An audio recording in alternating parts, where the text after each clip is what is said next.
喺太陽系入邊有好多行星嘅衛星，不過我哋嘅月球與別不同。月球對地球嘅影響非同小可。佢保持地球嘅均衡同穩定。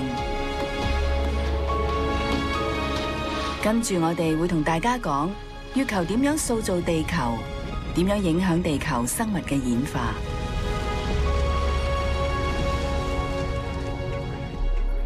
如果冇月球，我哋仲會唔會存在呢？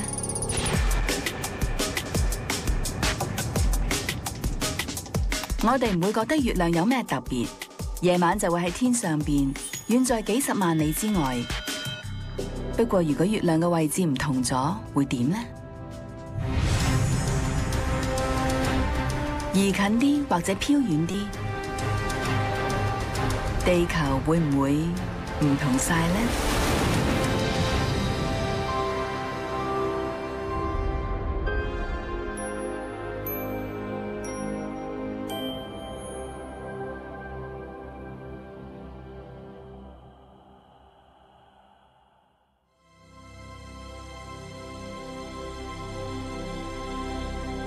月球只係天上邊嘅一塊岩石，但係就有能力牽動地球各處嘅水體。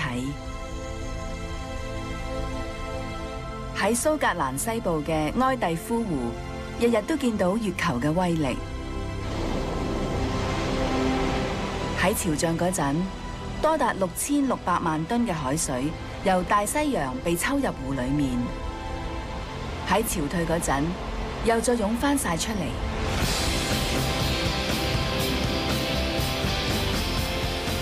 湖嘅入水口就好似一個樽頸，海水由一條好窄嘅水道流入，氣勢如虹，威力澎湃。呢度係洛拉瀑布，勇闖急流嘅艇手都會慕名而至，同水流較量。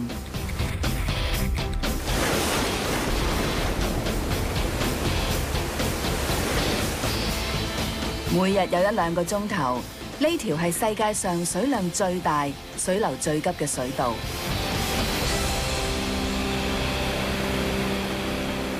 呢種就係近睇之下月球嘅威力。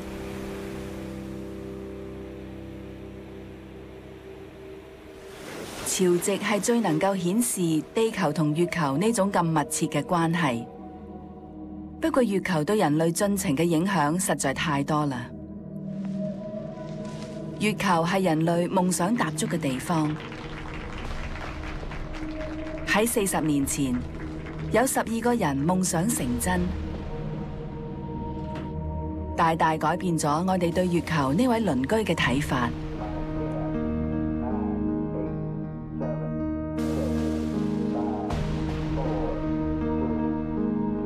喺1969年，月球熱啱啱興起。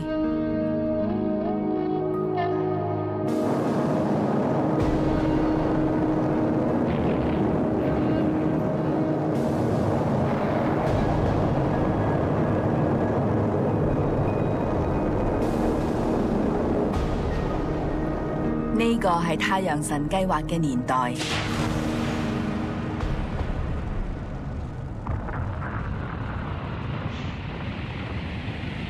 亦都係人類第一次遠征月球。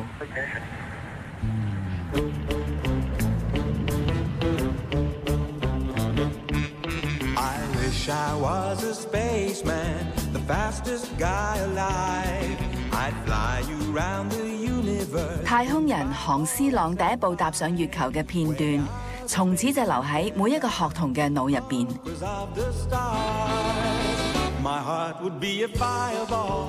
隨後嘅4年，仲有5次登月旅程。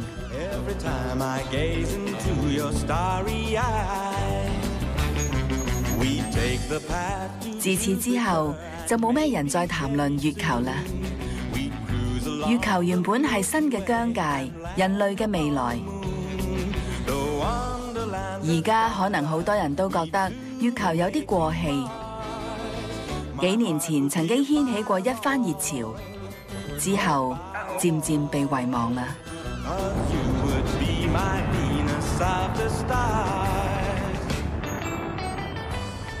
不過究竟應唔應該仍然為月球瘋狂呢？人類對月球認識越深，越覺得月球引人入勝。真係難以置信，月球距離我哋有差唔多25萬里，居然會對地球有咁大嘅影響力。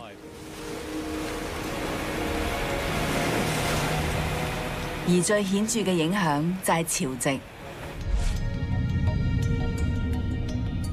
潮汐由重力帶動，重力係萬有引力，佢令到我哋可以喺地球上面企穩，同時令到月球圍繞地球運行。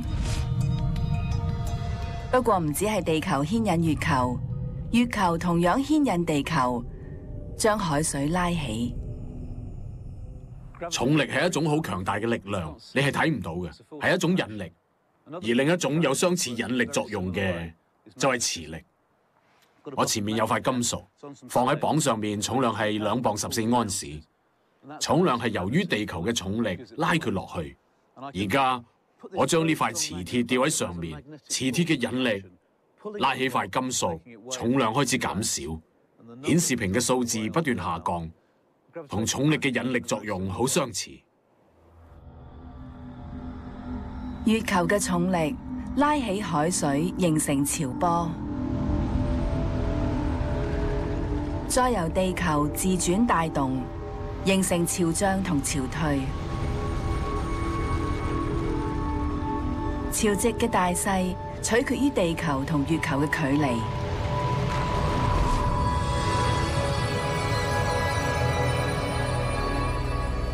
如果月球近少少嘅話，潮波就會更加大。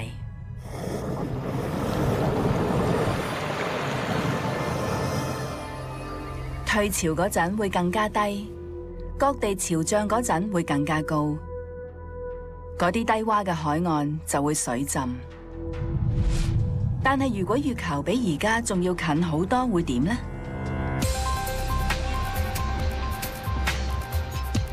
呢個係倫敦嘅繁忙時間，不過呢一晚日落之後，又再見到美麗嘅夜景。又大又圓嘅月亮升起，同地球嘅距離比平時近20倍。呢個超級月亮對地球產生咗超級嘅引力，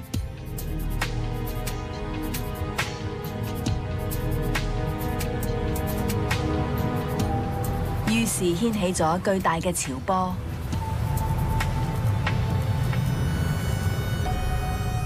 海水灌入不列顛群島，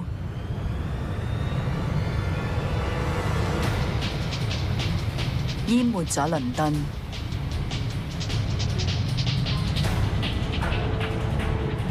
幾個鐘頭之後，同一潮波衝擊美國東岸，下場同倫敦一樣，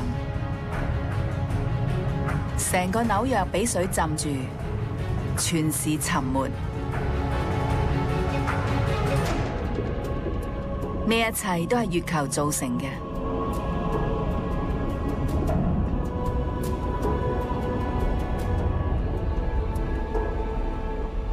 驟眼睇有啲似災難片嘅橋段，不過當我哋睇返遠古時代，喺45億年前，太陽系啱啱誕生，地球仲未有月球。地球獨自圍繞住太陽轉，不斷受到彗星同小行星撞擊，就好似一局宇宙版彈珠遊戲。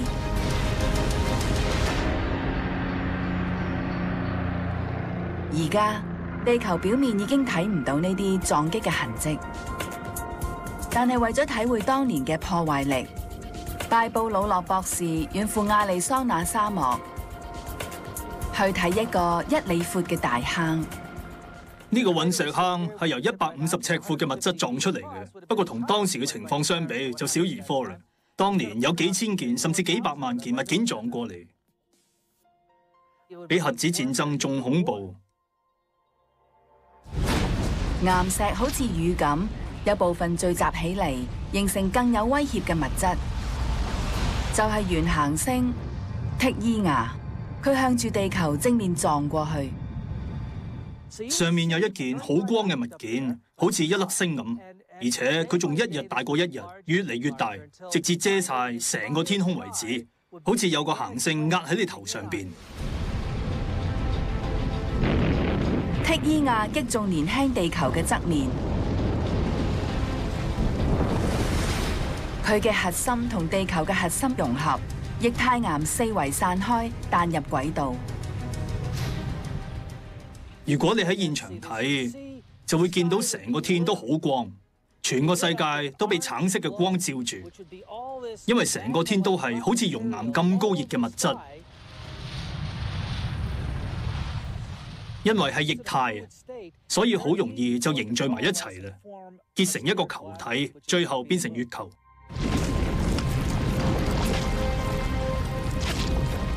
想像一下嗰一幕，月球第一次升起，照耀初生嘅地球。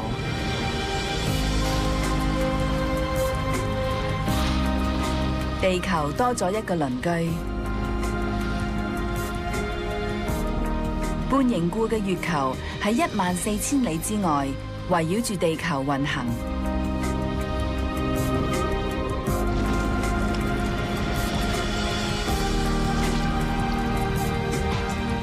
令到地球變成一個與別不同嘅行星。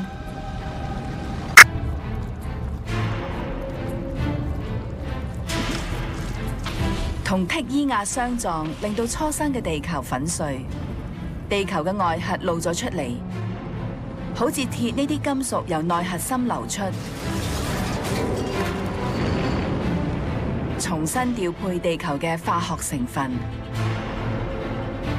好似甲烷、一氧化碳同氫呢啲氣體滲入地球嘅大氣層，地球被完全改變。呢啲氣體全部都係生命嘅要素。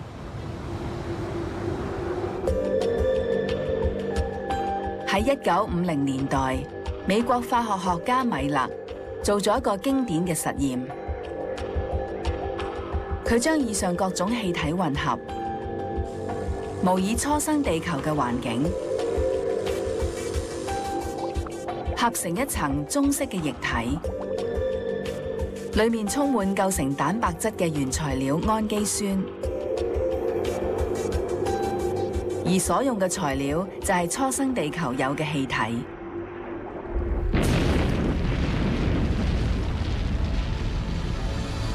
促成月球誕生嘅撞擊，創造咗孕育生命嘅環境。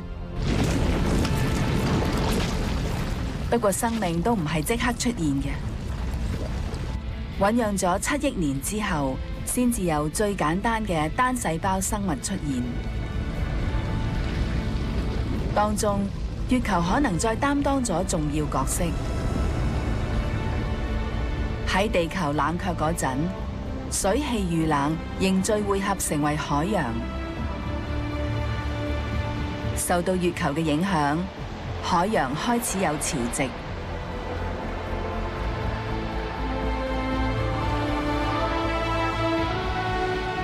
有啲理論認為新生命嘅起源，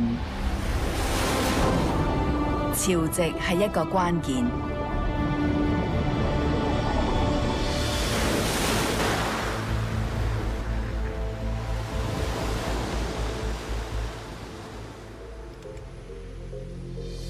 薩瑟蘭教授相信，有可能係月球嘅潮汐動力促成地球生命嘅誕生。佢推想嘅過程係咁嘅：將初生海洋有嘅化學物質放入試瓶，然後加水，用呢個方法模擬潮池嘅環境，跟住水分蒸發，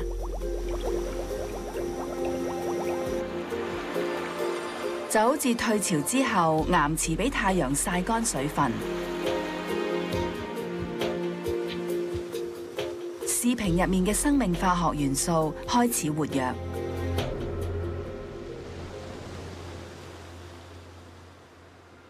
就好似潮漲嗰陣再淹沒岩池，薩瑟蘭再斟水入士瓶。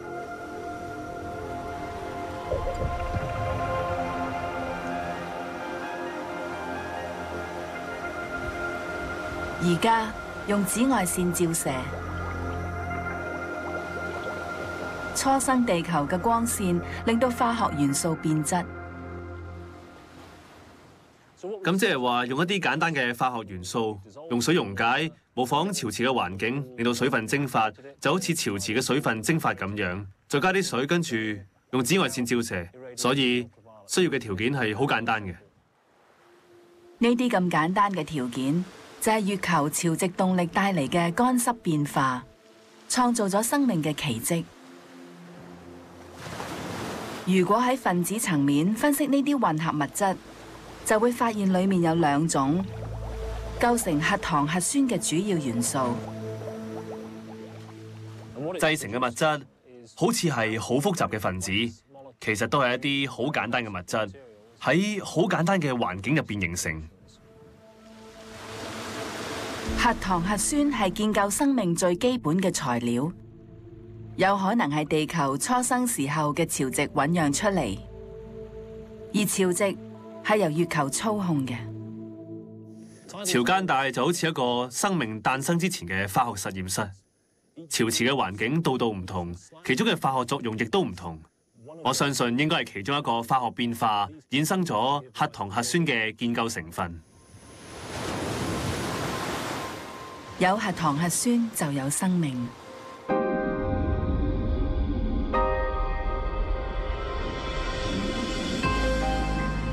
當海洋入面出現咗第一批生物，生命進化即刻全面啟動。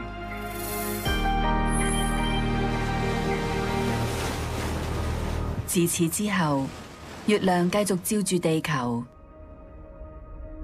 而喺地球嘅人類亦都不由自主咁望月亮。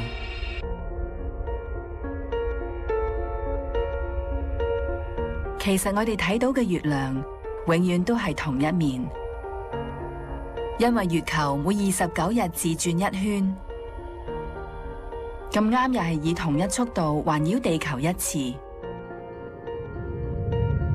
所以地球永遠都係只見到同一面嘅月坑。我哋從來未見過月球嘅背面或者陰暗面，但係經過多次探月之後，已經發現月球背面有更多月坑。每一個月坑都係由小行星撞擊留低嘅，話唔定其中一個原本係要撞向地球，咁樣地球嘅生命軌跡可能就會終止啦。月球除咗輔助生命誕生之外，可能仲有保護地球嘅功勞。佢係地球嘅守護天使。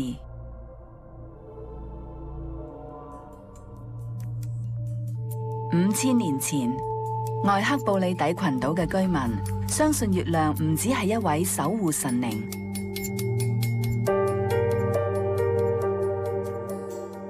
佢哋琢磨咗一啲巨柱，排成一個好大嘅圓圈。以當時嘅工具，呢個係好偉大嘅工程。古人嘅偉大可能唔止咁樣。有人提出佢哋係建造觀測台，標記一種罕有嘅月球天象。按照月球嘅軌跡，每18年半一次，月亮升過地平線就停低。呢個現象稱為月球停變。卡拉尼什巨石陣嘅建造者似乎一路追蹤月球嘅下降路徑，然後沿住路徑排列巨石嚟觀察同測量，而月亮就啱啱落喺呢啲巨石之間。要做到咁樣，巨石嘅位置就要準確無誤，而且要等18年半先至可以再核對位置。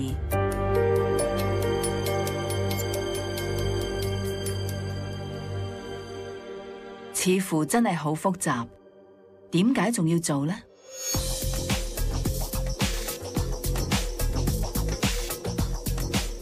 古代嘅人相信月亮擁有一種神奇嘅魔法，就算而家我哋仍然相信月球嘅威力。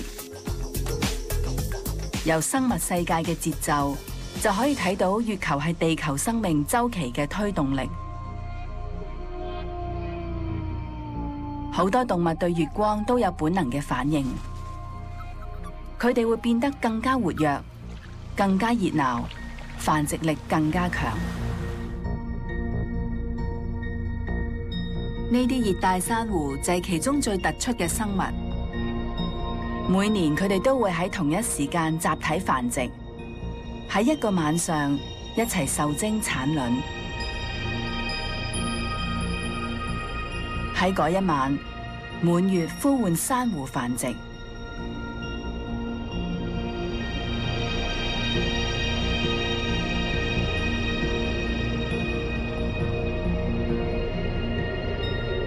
喺地球上面，好少生物會對月圓月缺咁敏感。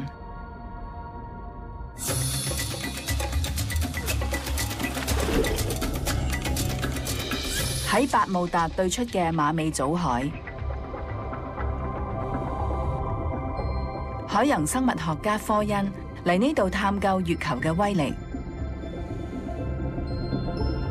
佢係嚟揾一種珊瑚 Diploria strigosa， 俗稱老珊瑚。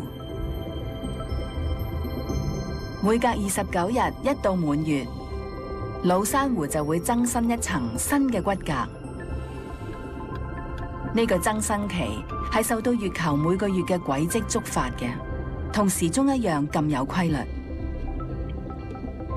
而呢啲骨骼層變相就成為月曆。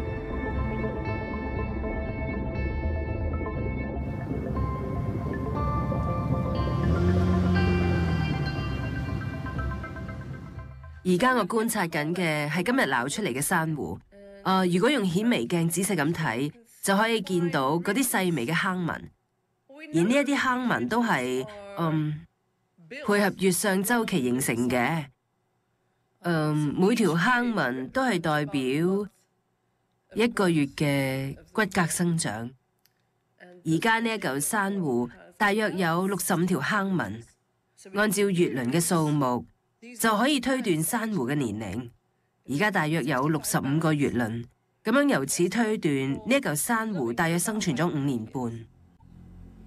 我哋可以喺某啲珊瑚度睇到更多，甚至可以俾我哋睇到遠古嘅世界。呢一嚿係泥盤紀嘅珊瑚化石，已經有4億年歷史。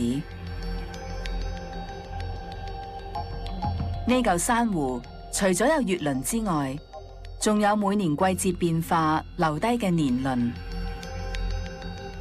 甚至有日輪，相隔1/4毫米。我哋好仔細咁樣數過呢一啲日輪，發現佢喺一年入面唔係留低365個日輪嘅，而係400個日輪。咁即係意味住喺4億年前，一年係有400日，並唔係365日，比而家多咗35日。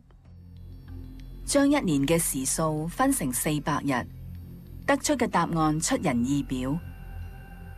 喺呢嚿化石生活嘅泥盤紀年代，一日只係有21個鐘頭55分鐘。原來地球嘅轉動一直喺度減慢。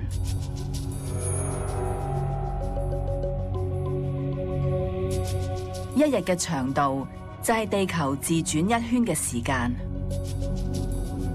即係2次日出之間嘅時間。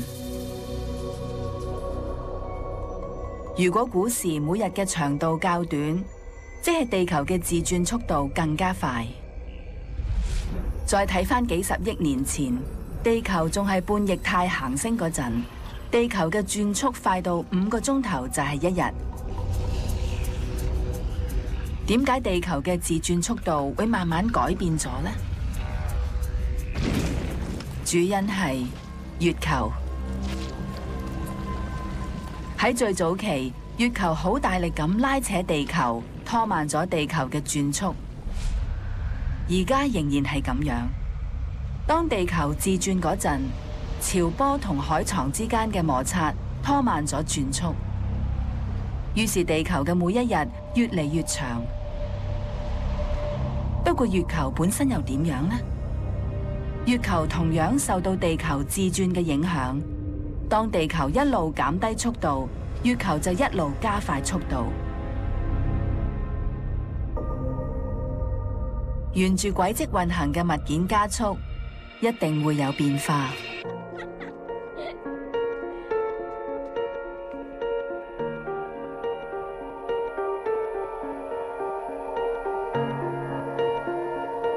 假設地球喺呢個氹氹轉嘅中心，小朋友就喺月球軌跡入面。當小朋友越轉越快，就會有離心力。月球嘅情況亦都一樣。當月球越轉越快，喺離心力之下，軌跡嘅直徑會越嚟越闊，距離地球就會越嚟越遠。不過月球係會繼續遠離，定係終於會停低呢？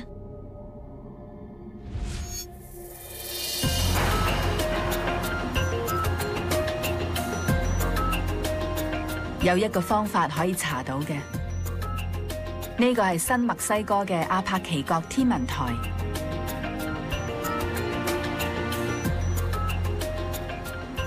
裏面有一個喺美國數一數二嘅大望遠鏡，而呢度亦都係太陽神計劃嘅最後陣地。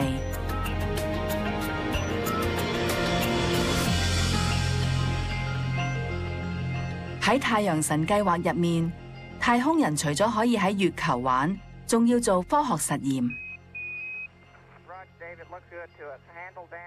佢哋有3次任務，係放低裝滿小鏡片嘅反向反射器。呢台係太陽神15號放低嘅。天文學家不斷向反射器發射激光，藉此偵測月球同地球嘅距離。我哋對準太陽神15號之後，準備發射激光。麥克米倫教授參與阿帕奇角嘅激光測距計劃。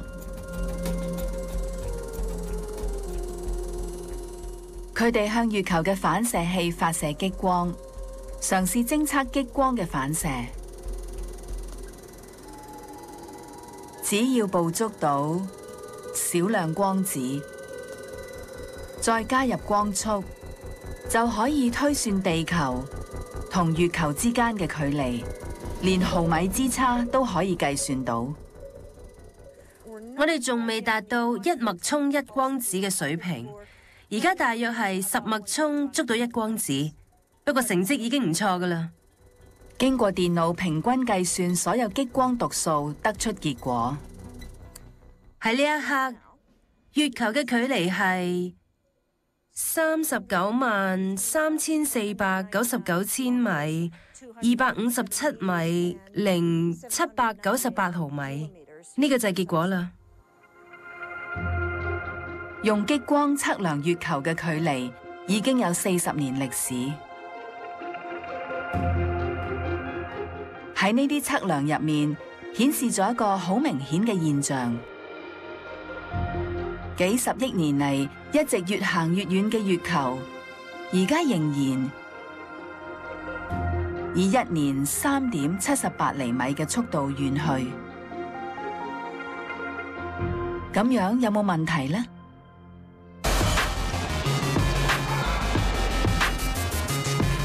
月球除咗操控潮汐同地球轉速之外，亦有一個重要功能，係保持地球穩定。假設你用一隻手指轉動嘅籃球，只要速度夠快，籃球係可以企穩喺手指上面嘅。你可以令到個籃球繼續轉一陣，不過當速度一開始慢，籃球就會搖擺不定，最後仲會跌落嚟添。地球嘅情況差唔多都係咁。地球高速轉動嗰陣係好穩定嘅，不過速度一減慢，穩定性亦都隨之消失。如果冇月球牽制，一早已經動搖。地球自轉嘅角度可以維持恆久不變，就係因為有月球嘅引力牽制。如果喺呢一刻我哋冇咗月球，咁角度就會喺0至到85度之間亂咁搖擺不定㗎啦。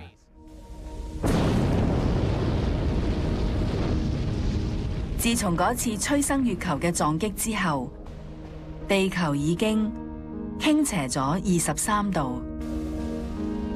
呢個角度嚴重影響咗地球嘅氣候。如果地球係立正，太陽就會永遠照住赤道，永遠都唔會照到兩極。但係因為地球傾斜咗23度，於是喺1年之中，日照就會接觸到地球唔同嘅區域。因為咁樣，我哋有雨季或者旱季，有溫暖或者寒冷。我哋有4季。地球各處嘅動物同植物嘅生命週期受到4季嘅推動。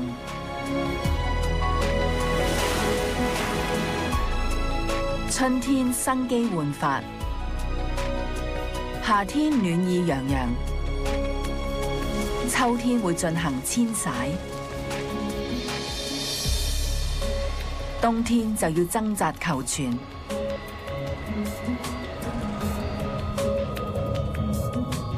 不過地球可以保持傾斜23度，都係因為月球嘅穩定作用。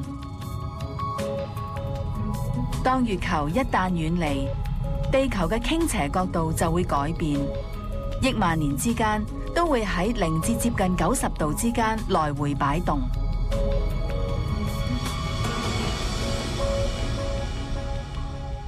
如果地球以接近直角傾斜，咁1年就會有3個月，兩極受到猛烈嘅陽光照射，極地嘅冰雪好快就融化。於是大量淡水湧入全球嘅海洋，跟住水位就會急速上升65米，將世界各地嘅海岸城市淹沒。就算幸存嘅內陸地區，都會完全改變。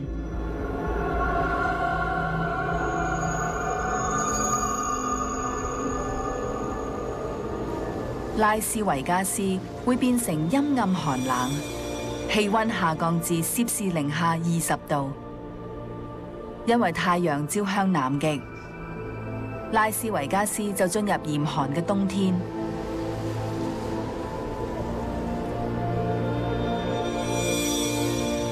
到咗春天，冰雪開始融化，太陽喺天空越爬越高。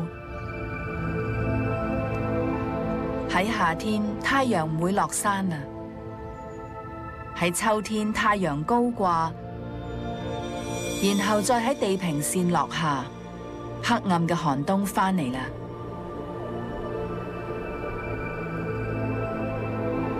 人類仲可唔可以生存？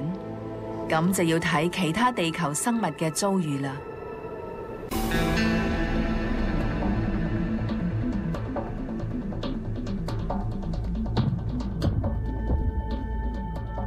羅斯富齊博士係太空總署嘅太空生物學家。死谷係北美洲最熱嘅地方。當有一日月球逐漸遠離地球之後，係會有一段時間地球會非常嚴重咁傾斜。咁樣嘅話，就會令到有啲地方嘅夏天仲會熱過死谷。相對嚟講，呢個地方嘅冬天會好凍，仲凍過南極。咁有啲生物都可以喺好低溫嘅環境生存，譬如係企鵝呢一啲動物。不過喺高溫，生物分子就會開始分解，譬如葉綠素喺攝氏72度就會分解，再熱啲嘅話，細胞膜開始溶解，就好似用個鑊煮牛油咁，蛋白質開始變質，跟住就係分解。核酸會分解融化，呢啲都係人體基因物質嚟嘅。有啲微生物可以適應深海熱泉噴口嘅環境，可以喺超過攝氏100度嘅高溫生存。不過佢哋捱唔到冰天雪地，呢個係難題。如果地球傾斜得太犀利，季節轉移得太急太劇烈，生物就會趕唔切演化。當演化一適應咗呢一啲極端嘅環境，基本上就等於係揾到一條生路。不過我哋而家仲未揾到有生物可以同時適應極冷同極熱，而時冷時熱更加係冇可能。月球至少要再行10億年先至可以夠遠，令地球咁樣傾斜，所以仲有時間做準備。不過呢啲推測已經清楚揭示月球而家嘅位置係我哋嘅福氣，稍稍偏移，地球上面嘅生命已經完全唔同。地球以外嘅生命又點樣？淨係得我哋，定係有其他星球好似地球咁樣，可以孕育同人類相似嘅生命體呢？呢啲無線電望遠鏡正在掃視天空，找尋答案。我哋嘅太陽系入面有過百粒衛星，不過同我哋嘅月球唔同。木星嘅衛星太細，不足以對氣態嘅巨大行星構成影響。土星同海王星、天王星都係咁樣。淨係得我哋嘅月球，又大又近，足以影響地球。我哋嘅夢想係揾到一啲行星有月球咁樣嘅衛星，而且喺呢啲行星揾到生命。咁可唔可以探佢哋呢？我哋有冇機會勇闖太空呢？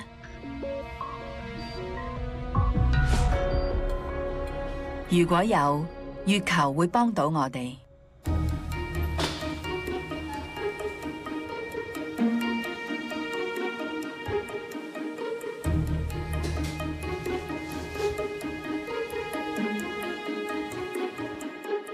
而家嗰啲月球岩石要真空儲存，只可以喺無塵嘅空間攞出嚟用。太空總署嘅管理人洛夫格倫負責保存岩石嘅原來狀態，就好似喺月球表面咁樣。你會睇到呢啲岩石係完好無缺嘅，完全好似新嘅一樣，晶體全部閃閃發光，你會睇到反光嘅。係人睇到呢啲晶體都會話好閃。喺地球上面，無論啲岩石幾新都好，衝上地面變成火山岩嗰陣，入邊嘅水分都會帶嚟變化。喺月球完全冇呢種痕跡，所以我哋推斷月球係好乾枯、了無生氣。40年嚟，我哋都係咁諗。不過而家佢哋改觀啦。最近探測器分析過喺月球極地嘅月坑。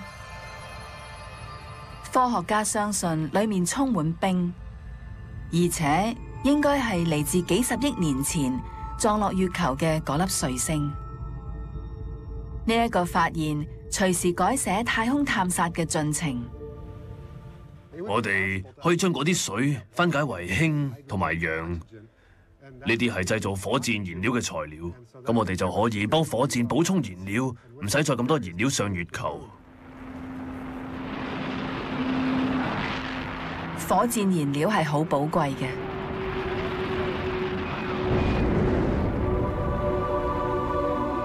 要用幾千噸先至可以擺脫地球引力，升上太空。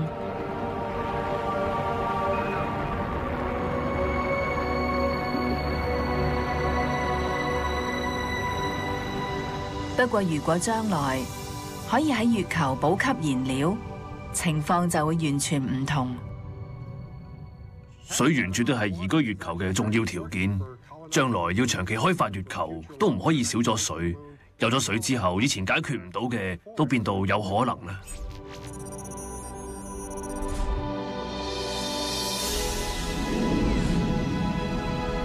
所以月球可能會係我哋將來探索太陽系嘅跳板。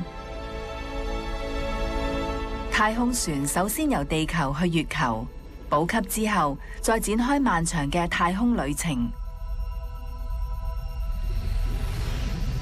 聽起上嚟好似遙不可及，其實已經有人即時做咗計劃善用月球，就係借用月球為地球供電。30年嚟，太空科學家克里斯維爾懷住一個夢想，就係取用太陽嘅能量，喺月球安裝幾千塊太陽能電池板。當你抬高頭望住個天，如果係月圓，當中就蘊藏住13000太瓦嘅電力。我哋喺月球以低廉嘅成本採集電力，再輸送翻嚟地球。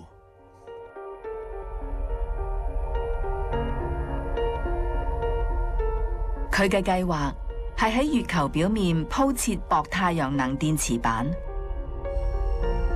再用微波將電力轉送翻地球。而且陽光係絕對可靠嘅，因為喺月球永遠唔會有密雲。月球梗係好過地球啦，因為嗰度係完全冇干擾嘅。月球冇水、冇空氣、冇機械震動，所以唔需要興建好龐大嘅發電設施，全部都可以用太陽能電池板陣嚟取代，就好似喺月球表面攤開好多報紙一樣。克里斯維爾相信月球嘅純能源足以滿足全球所需嘅電力有餘。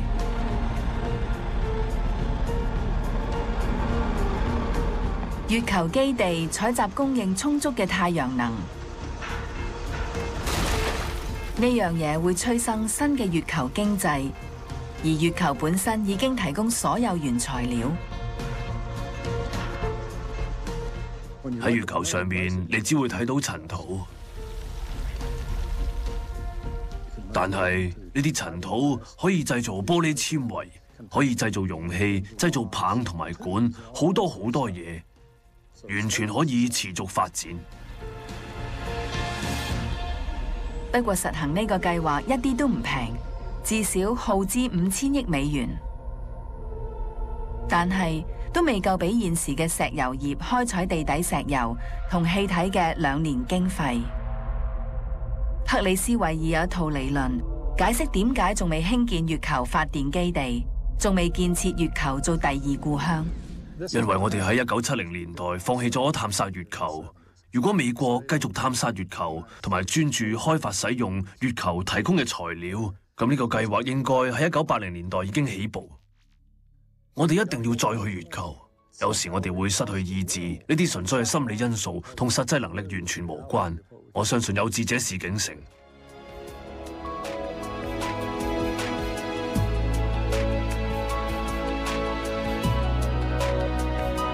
喺太陽神計劃年代嘅光輝歲月，人人為月球瘋狂，係幾咁有趣，幾咁興奮。未來就喺眼前。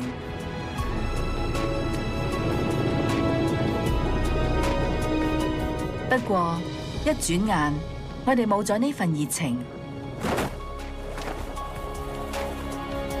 追新忘舊。不過月球遠比我哋所知道嘅更加有用。幾十億年嚟，月球俯瞰我哋，塑造同改變地球生命嘅路向。簡單一句就係，有月球先至有我哋。我哋需唔需要月球？梗係需要啦。